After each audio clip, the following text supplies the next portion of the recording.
The interstellar void stretched between humanity's research vessel and the Zornak diplomatic ship like an infinite canvas of darkness. Dr. Elena Rodriguez watched the crystalline structure of the alien vessel slowly rotate through the observation deck's panoramic window, its surface shifting with impossible geometries that defied human understanding of structural engineering. Her reflection stared back at her, a study in contrast to the perfection approaching. Dark skin, a slight scar above her left eyebrow from a lab accident years ago, hair pulled back in a practical bun that spoke more functionality than aesthetics. Elena had spent her entire career preparing for this moment. First, extended contact with the Zornak, a species that had been broadcasting mathematical signals across the galaxy for decades before humanity had even established its first permanent lunar base. Incoming transmission, announced Marcus Chen, the ship's communication specialist. His fingers danced across holographic interfaces, each movement precise and calculated. They're requesting final approach protocols. Elena nodded, her heart racing beneath a veneer of professional calm. The Zornak weren't just another alien species. They were the most technologically advanced civilization humanity had ever encountered. Their initial radio transmissions had revealed a species so mathematically precise that their very language seemed to be a form of living algebra. The diplomatic briefings had been clear. The Zornak viewed biological diversity as a problem to be solved, not a feature to be celebrated. Their own species had been genetically engineered for thousands of generations, each individual optimized for specific societal functions. Reproduction, career paths, even emotional responses were carefully calculated and controlled. Humans, by contrast, were a genetic wildcard that fascinated and horrified them in equal measure. Docking sequence initiated, Marcus reported. His voice carried a hint of tension that betrayed his own excitement. Their lead researcher, Dr. Krulax, will be the first to board. Elena adjusted her research uniform, a smart fabric ensemble that could analyze environmental conditions and adjust temperature and protection levels in milliseconds. It was humanity's best attempt at presenting technological competence to a species that viewed humans as barely above primitive. The airlock's inner doors began to shimmer, molecular seals engaging with a soft pneumatic hiss. Elena's research team stood in carefully arranged positions, herself at the center, flanked by specialists in xenobiology, linguistics, and adaptive systems. They had trained for years for this moment, knowing that every gesture, every interaction would be a data point in humanity's first extended scientific collaboration with the Zornak. First contact had technically occurred years ago. Radio signals, mathematical exchanges, carefully constructed digital interactions. But this was different. This was physical presence. This was two species truly seeing each other for the first time. Dr. Krulax emerged from the airlock like a living sculpture. His body was a marvel of genetic precision, mercury-like skin that shifted and rippled with each movement, eyes that seemed to calculate trajectories even as they observed, muscular structure that suggested both strength and mathematical perfection. Where humans were chaotic, organic, imperfect, the Zornak represented living mathematical equations. "Greetings," Krulax spoke, his voice a complex harmonic that seemed to bypass ears and resonate directly in the brain. "I am Chief Researcher Krulax of the Zornak Xenobiological Research Collective." Elena stepped forward, extending her hand in the human greeting gesture they had agreed would be least likely to cause cultural misunderstanding. Dr. Elena Rodriguez, lead researcher of the International Xenological Collaborative. Their hands touched.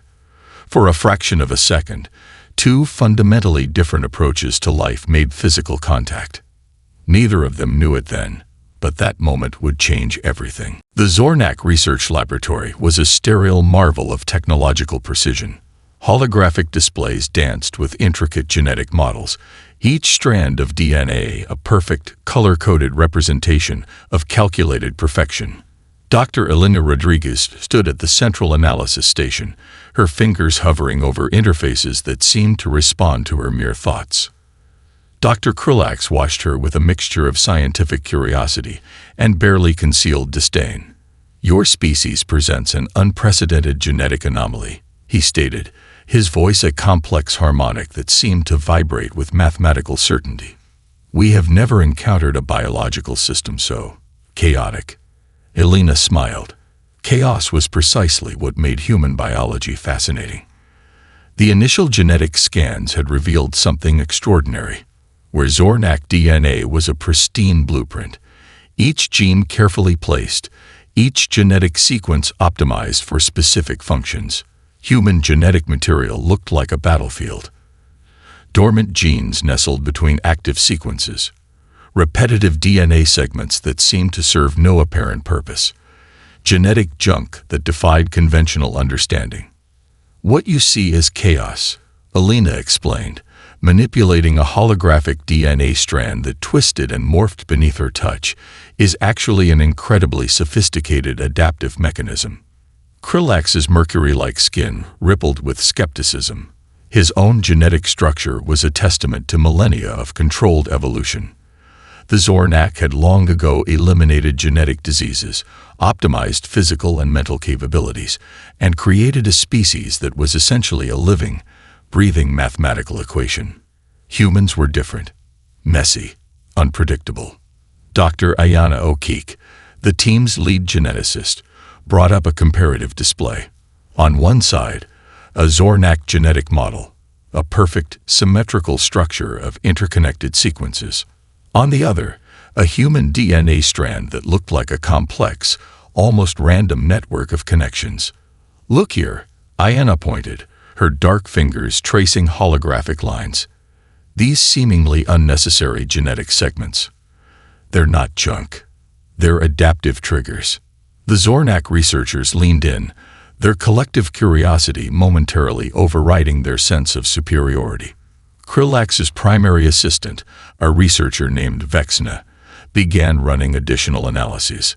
"Impossible," Vexna muttered, running the scan again and again. The human genetic material contained what could only be described as biological wildcards, genetic sequences that could activate under specific stress conditions, dormant genes that could potentially rewrite entire cellular structures. It was as if human DNA was a living, breathing system of infinite potential. Elena understood the implications instantly.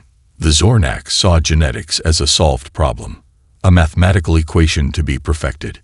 Humans saw genetics as a conversation, a dynamic system constantly adapting, constantly changing. "Your species eliminates genetic variation," Elena explained, her voice calm and matter-of-fact. "We embrace it. Each human is a unique genetic experiment, capable of surprising adaptations." Krulax's skin shifted, momentarily losing its perfect mercurial sheen, a sign of genuine confusion among his species. But how can a species survive with such unpredictability? The answer was simple, yet profound. Survival itself. Ayana pulled up additional data. Instances of humans surviving conditions that should have been fatal. Genetic markers that suggested rapid adaptation to environmental changes. Cellular structures that could reconfigure themselves in response to extreme stress. "We don't just survive," Elena said softly. "We transform." The Zornak researchers exchanged glances. For the first time since arriving, a crack appeared in their facade of genetic superiority. What they saw as a fatal flaw in human biology might actually be the most sophisticated survival mechanism they had ever encountered. The genetic puzzle was just beginning to reveal its first, tantalizing secrets. The containment chamber gleamed with an otherworldly precision, its walls constructed from materials that could withstand conditions no natural environment could produce. Dr. Elena Rodriguez stood behind a reinforced observation window, her breath creating a momentary fog on the transparent alloy. 5 human volunteers were positioned strategically within the chamber. They wore minimal protective gear, more out of scientific protocol than actual necessity. Each volunteer represented a different background. A former military special forces operator, a deep-sea research scientist, a high-altitude mountain climber, a professional extreme environment researcher, and a medical trauma specialist. Dr. Krillax approached the control panel, his mercury-like skin shifting with anticipation. "We will begin with baseline environmental stress tests," he announced, his voice a complex harmonic that seemed to vibrate with mathematical precision. The first phase initiated. Radiation levels began to climb, not gradually, but in exponential spikes that would reduce most organic matter to cellular ash within seconds. The Zornak researchers watched, expecting nothing more than rapid biological disintegration. Something else happened entirely. The mountain climber, Sarah Chin, was the first to show visible changes. Her cellular structure began to react, not by breaking down, but by actively reconfiguring. Melanin production increased dramatically, creating a natural radiation shield. Her muscle density shifted, becoming denser, more compact. Vexna, Krillax's primary assistant, stammered in disbelief. "This is impossible. Cellular regeneration rates are increasing." The former Special Forces operator, Marcus Rodriguez, no relation to Elena, exhibited an even more dramatic response. His adrenal system went into overdrive, but not in the way the Zornak expected. Instead of burning out, his body began to produce complex enzyme cocktails that actively repaired cellular damage. "Look at the neurological readings," Elena said softly, her finger tracing the holographic displays. "They're not just surviving. They're adapting." The chamber's conditions became increasingly hostile. Gravitational forces fluctuated, creating pressure variations that would crush most organic systems. Temperature ranges shifted from near absolute zero to plasma-level heat within microseconds. The deep-sea researcher, Dr. Imani O'Keefe, began to exhibit the most remarkable transformation. Her cellular membrane became increasingly permeable, creating a dynamic shield that absorbed and redistributed extreme environmental energies. What should have been fatal cellular stress became a form of biological information processing. Krillax's perfect composure began to crack. The Zornak had spent millennia engineering their species for optimal performance, creating genetic lines so precise that each individual was essentially a living mathematical equation. These humans were something else entirely, living, breathing quantum computers of biological adaptation. "It's not just survival," Elena explained, her voice filled with a mixture of scientific excitement and profound respect. "It's active transformation. Each stress condition is being processed as information, not just as a threat." The medical trauma specialist showed perhaps the most incredible response.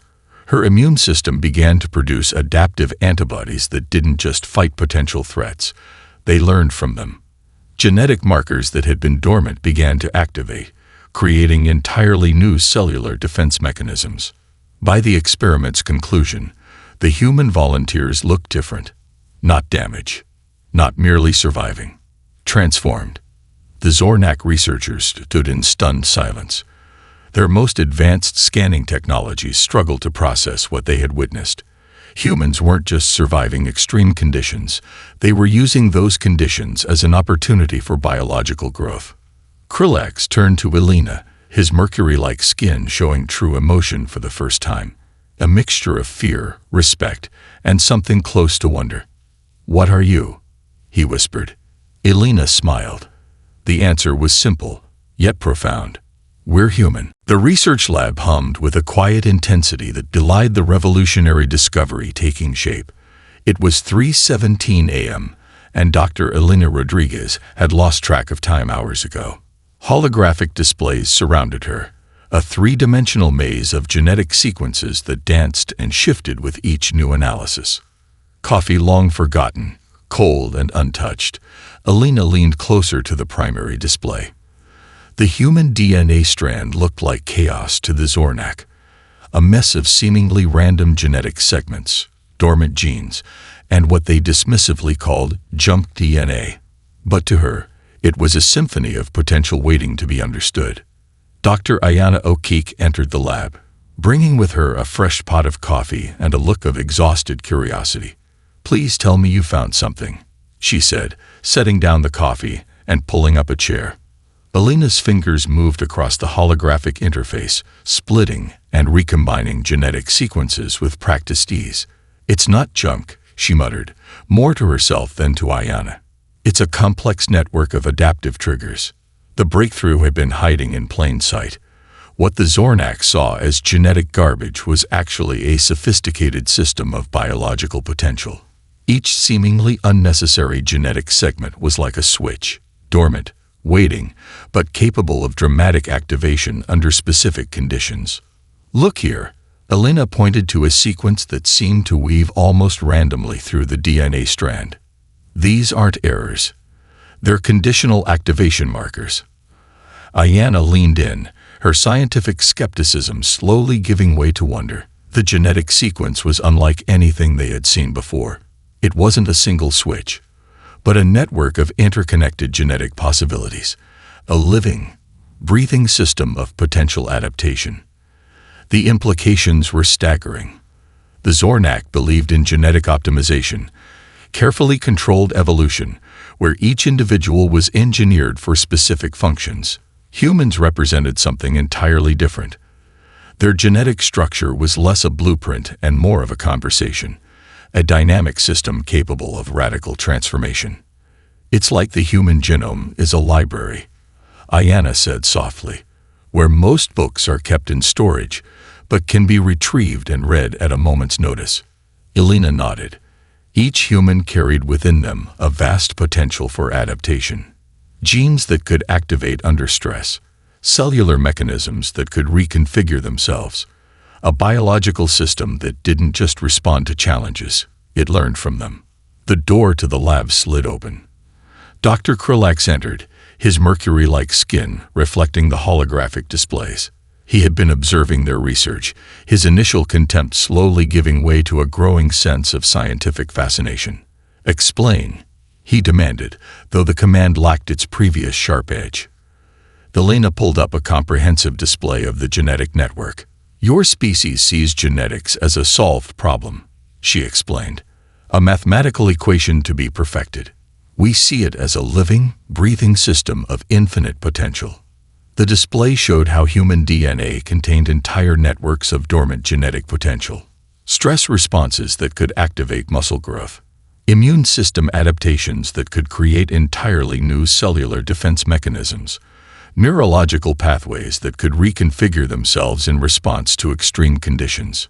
Krulax's skin rippled, a sign of true scientific confusion among his species. But how can a species survive with such unpredictability? The answer was both simple and profound. Survival itself was the ultimate adaptation. "We don't just survive," Alina said softly.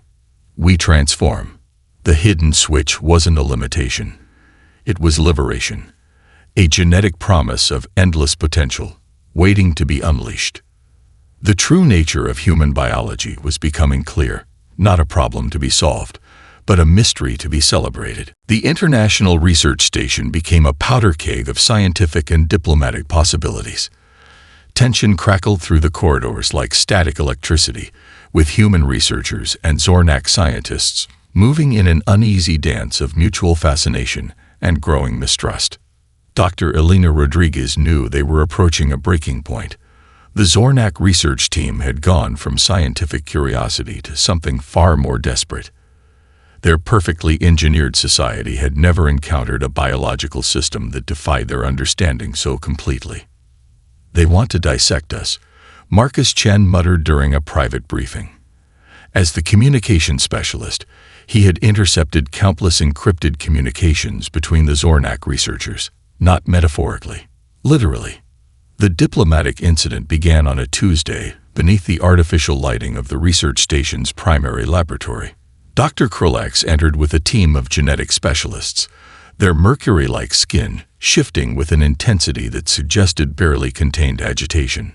"We require more comprehensive genetic samples," Krulax demanded, his harmonic voice carrying an edge of something new. Fear. Elena stood her ground. The human research team had anticipated this moment. Their genetic data was carefully controlled, with multiple layers of international protection. "Absolutely not," she responded, her voice calm but unyielding. The Zornak had spent millennia perfecting their species through controlled genetic engineering. Humans represented everything they feared, a biological system that couldn't be predicted, controlled, or fully understood. Each new discovery about human genetic potential was another crack in their carefully constructed worldview. Vexna, Krulax's primary assistant, stepped forward. Her movements were precise, calculated, a living representation of Zornak genetic optimization. "Your species is an anomaly," she stated, "a biological contradiction that defies all scientific understanding." Alina smiled. "Thank you," she responded, knowing the compliment would be lost on the alien researchers. Behind the scenes, international diplomatic channels buzzed with activity. The human research team had become more than scientists. They were now the front line of a potential interstellar incident. Each genetic test, each observation was a delicate negotiation between two fundamentally different approaches to life itself. The Zornak wanted to understand. More accurately, they wanted to control. Their entire civilization was built on the premise that biological diversity was a problem to be solved. Genetic variation was something to be eliminated, not celebrated. Humans represented a terrifying alternative, a species defined by its ability to change, to adapt, to survive. "We've detected unauthorized genetic extraction attempts," Dr. Ayana O'Keefe reported, her fingers dancing across secure communication interfaces. "They're trying to bypass our security protocols." The research station became a fortress, not of physical barriers, but of scientific integrity. Each human researcher understood what was at stake, not just their individual genetic information, but the fundamental right to biological autonomy. Krulax's frustration became palpable. His mercury-like skin began to show microfractures, a physiological response that suggested true emotional turmoil among his species. "You do not understand," he said, his voice a complex harmonic of scientific desperation. "Your genetic structure challenges everything we know about biological optimization." Alina stepped closer. "That's exactly the point," she responded softly. The diplomatic standoff was more than a scientific disagreement. It was a collision of fundamental worldviews. The Zornak saw life as an equation to be solved. Humans saw it as a conversation to be explored. Something would have to break, and neither side was willing to back down. The hidden potential of human biology had become more than a scientific curiosity. It was now a diplomatic challenge that could reshape interstellar understanding. The challenge chamber was a marvel of xenobiological engineering, a containment facility that could simulate conditions more extreme than any known environment in the known universe. Constructed from materials that could withstand pressures, temperatures, and radiation levels that would obliterate most known life forms, it represented the pinnacle of scientific capability. Dr. Elena Rodriguez stood before the assembled International Scientific Council and the Zornak research delegation. Her voice was calm, her posture relaxed, a study in human confidence that seemed to unsettle the alien researchers. "We will demonstrate the true nature of human biological adaptation," she announced.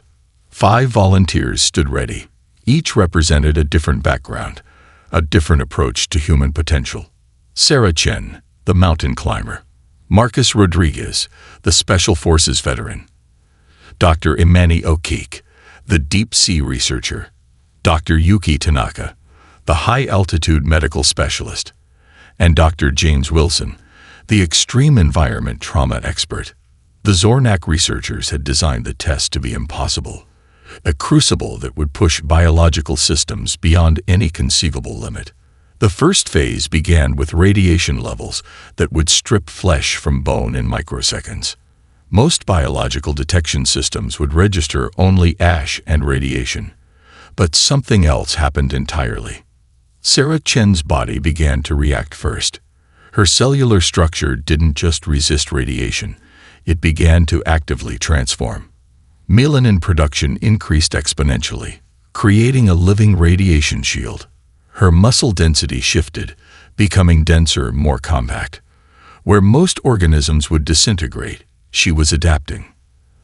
The radiation levels continued to climb.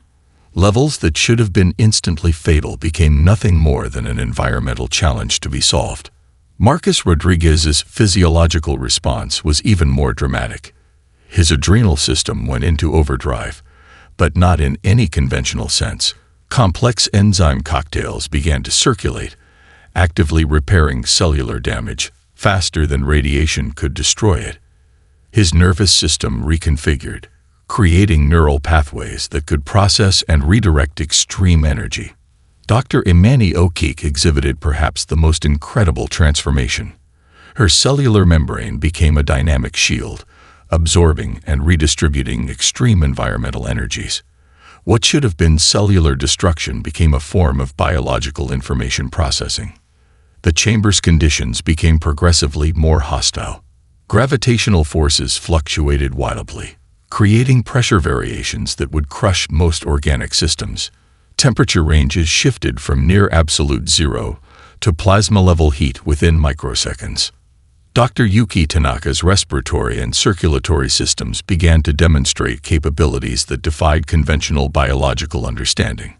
Her blood chemistry altered, creating complex molecular structures that could maintain cellular integrity under impossible conditions. Oxygen absorption became a dynamic process, with her body creating its own oxygen generation mechanisms. Dr. James Wilson's immune and neurological systems reached the most extraordinary levels of adaptation. Dormant genetic sequences activated, creating entirely new cellular defense mechanisms. His body wasn't just surviving, it was learning, processing, transforming. The Zornak researchers watched in stunned silence. Their most advanced scanning technologies struggled to process what they were witnessing. Holographic displays flickered, unable to fully capture the biological transformation occurring before their eyes. Dr. Krillax's mercury-like skin lost its perfect sheen, showing true emotional response for the first time. Fear, wonder, confusion. As the test concluded, the 5 human volunteers stood unchanged, not just surviving, but fundamentally altered, each a living testament to human biological potential. Belina's voice cut through the stunned silence. "This is what adaptation truly means," she said softly. "Not perfection. Potential." The demonstration was over. But everything had changed. The aftermath of the demonstration reverberated through scientific circles like a quantum shockwave. Dr. Elena Rodriguez's research paper would become more than just a scientific document. It was a fundamental reimagining of biological potential. The first wave of response came from the scientific community. Peer review boards struggled to process the data. Journals that had previously rejected the research now scrambled to be the first to publish. What had once seemed like impossible claims now stood as documented, verifiable fact. Dr. Krillax and the Zornak research delegation found themselves at the epicenter of a scientific revolution they had never anticipated. Their millennia-old understanding of biological optimization crumbled like ancient stone beneath a tidal wave of new understanding. "This changes everything," Dr. Ayana Okik said during a closed-door international conference.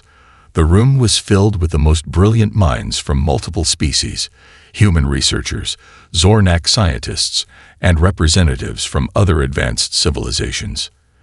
The implications stretched far beyond simple biological understanding. Humans had demonstrated a form of adaptive potential that defied every known scientific model. Their genetic structure wasn't a blueprint. It was a living, breathing system of infinite possibility. Vexna, Krillax's primary assistant, presented a comparative analysis that left the conference in stunned silence.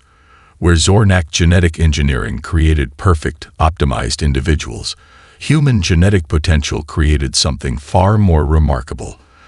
A species capable of fundamental transformation.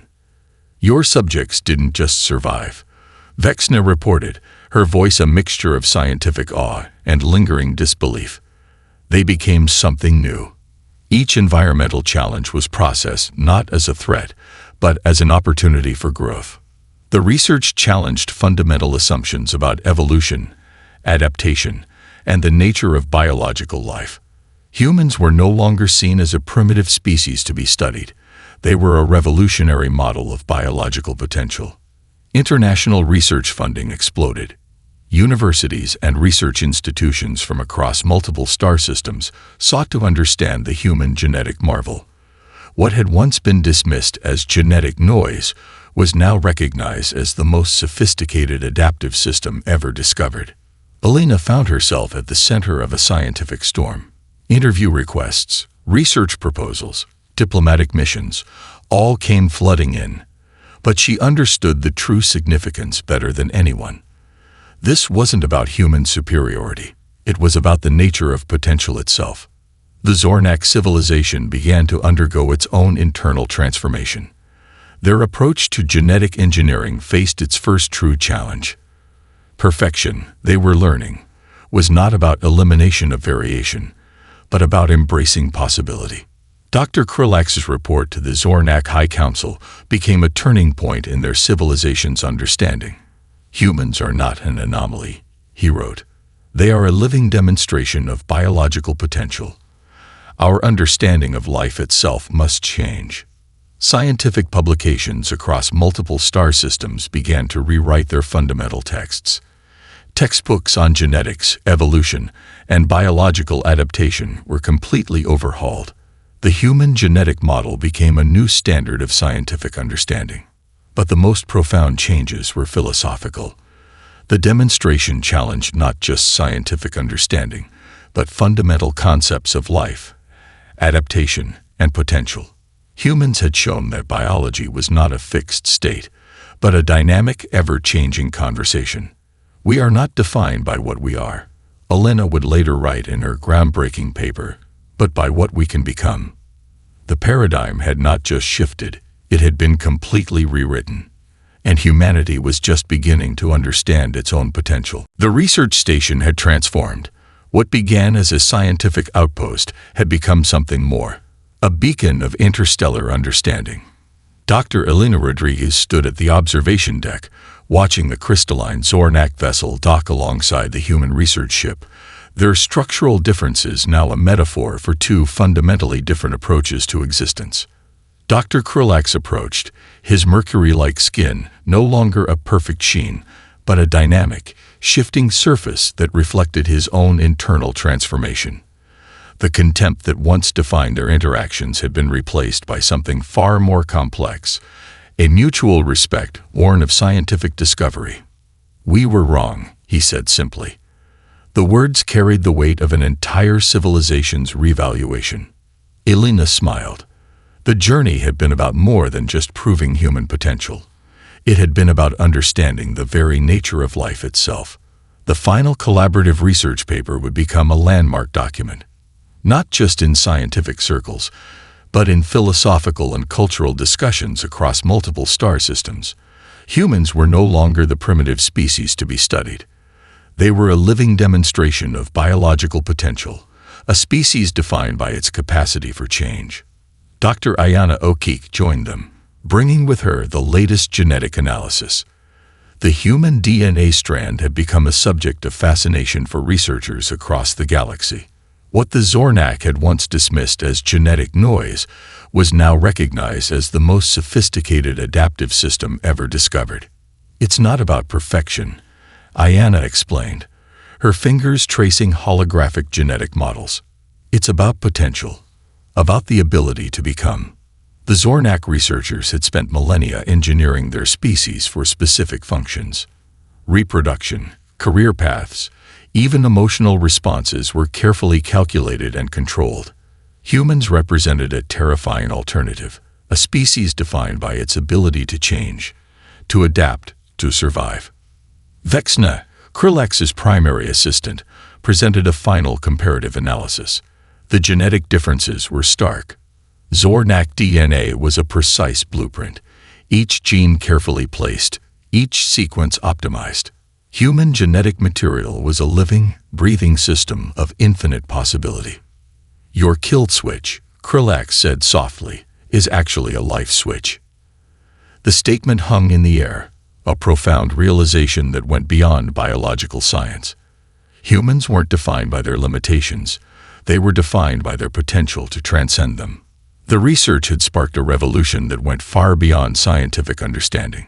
Philosophical discussions, cultural exchanges, diplomatic negotiations, all were transformed by the fundamental revelation of human potential. Elena understood the true significance. This wasn't about human superiority. It was about the nature of possibility itself. Each human carried within them a vast potential for adaptation. Genes that could activate, cellular mechanisms that could reconfigure, a biological system that didn't just respond to challenges but learned from them. As the sun set across the research station's artificial horizon, casting long shadows across the observation deck, something fundamental had changed. The Zornak had come seeking to understand humans as a problem to be solved. They were leaving with an entirely new understanding of life itself. "What are you?" Krillax had asked months ago during their first encounter. Now the answer was clear. We are potential. We are change. We are human. The kill switch wasn't a limitation. It was liberation, a genetic promise of endless possibility, waiting to be unleashed. And humanity was just beginning to understand its own extraordinary potential.